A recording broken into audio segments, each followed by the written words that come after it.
Hi, I'm Ron Hooton, Chief Executive of Vision Australia. Today is International Day of People with Disabilities. It's a landmark. Every year we celebrate this day. This year I'd like to make it about employment. Only 24% of people who are blind or have low vision have a full-time job. Only half of those who want a job have any job at all. We discovered in a survey just a little while ago that 80% of employers had never even considered the idea of employing someone who is blind or have low vision. At Vision Australia, 14% of our workforce, that's 100 people, are blind or have low vision. They bring lived experience to our environment. They help us shape our services, they help us be a better organisation. But for all organisations there's value. Hiring a person with a disability provides diversity within the workforce. It's inclusion in action. Chris Page, Digital Content Specialist. I have a condition called Stargardt's, or macular degeneration. It's a type of macular degeneration that generally develops within younger people.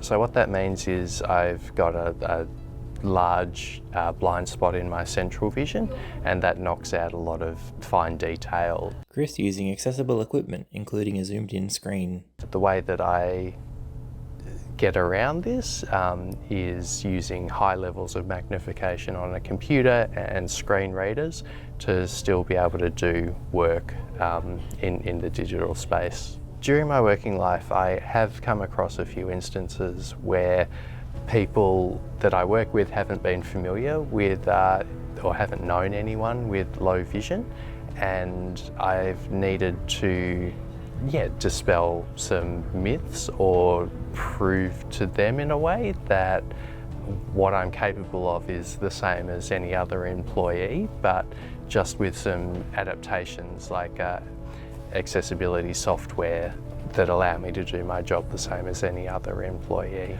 Working for a place that aims to have such a high percentage of staff with blindness and low vision definitely makes it a good environment to work, because everyone has that understanding of maybe extra accommodations or considerations to make for the staff with blindness or low vision. Belinda Wilson, Children and Young People Program Development Coordinator. I have diabetic retinopathy and macular edemas in addition to glaucoma. I was diagnosed with type 1 diabetes when I was 7 years old and started to experience vision loss later on in my life. Yeah, I'm in an interesting situation where I am not obviously vision impaired or blind. I don't have a dog, I don't have a cane, and a lot of people do not realize that I actually have a disability. Because of that, there has been some interesting situations where people have not meant to discriminate against me, but absolutely have. Belinda speaking on a headset. Her monitor shows inverted colours and is extremely zoomed in. One time that really stands out to me is speaking to an employer who said, we don't want to hire people who don't have driver's licenses because we don't want to have them rely on their mummies and daddies to drive them to work. I thought that was very, very short-sighted and a very simplistic answer to a bigger issue, which is that people with vision impairment and blindness can still get around. We can still travel, we can still get to work on time. Just because we don't drive doesn't mean that we're not able to do the job. I think that the future is a lot brighter for the young people that are coming in and going into the workplace today. I think that there has been such innovations in technology that people are able to connect nationwide through a computer. People can do work without any sight. People are able to compensate for, meeting face to face or going places. In addition to that, I feel that there has been a shift in employer perspective. It is a small shift and it is a hard shift, but there are employers out there who are willing to take on people with different perspectives and different talents and see the value in people who can do things a different way, who can problem solve, and who can bring their own spin and perspective into a company. Jordy Howell, music transcriber.